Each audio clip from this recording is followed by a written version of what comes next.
Hello and welcome to Tree Duck Design video tutorials. In this video I am going to show you how to update your WordPress website. Now this is really important because your website is your storefront. It's how potential customers find you, learn about you, read about your products and services, and eventually hopefully become paying customers. So you don't want to dissuade them with a non-functioning or worse, broken website.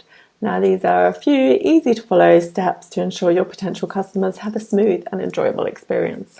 Now, I'm going to show you my website. It's actually all up to date, but I will show you how it will look. So you're going to go to your dashboard, and this needs to be done at least once a week. So you go to Updates, and this will take you to a screen where all your core files, your plugins, your themes and translations will be here. So it will show you up here, you'll have a little kind of number saying updates, and here as well, so it may be one or two updates that you need to make.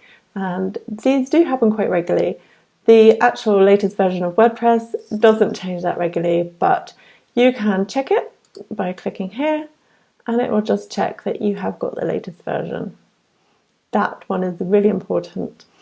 Plugins are all up to date, but again, if they weren't, here it would tell you a list, it would give you a list, you just tick the side button and update. Now it's good to do these one at a time and to check that your site is still functioning as you want it to afterwards.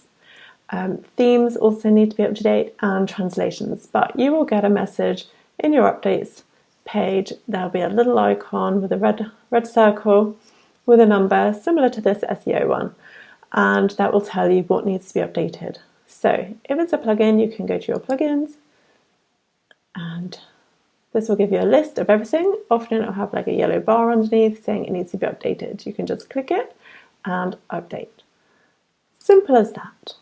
But the most important thing you need to do with your website to keep it secure and safe from hackers. Now, if you don't want to do this, we do have some packages, some website care plans, where we'll take care of all the updates for you, so you don't have to go in and do this regularly. But if you have any questions, just let me know. All right, good luck.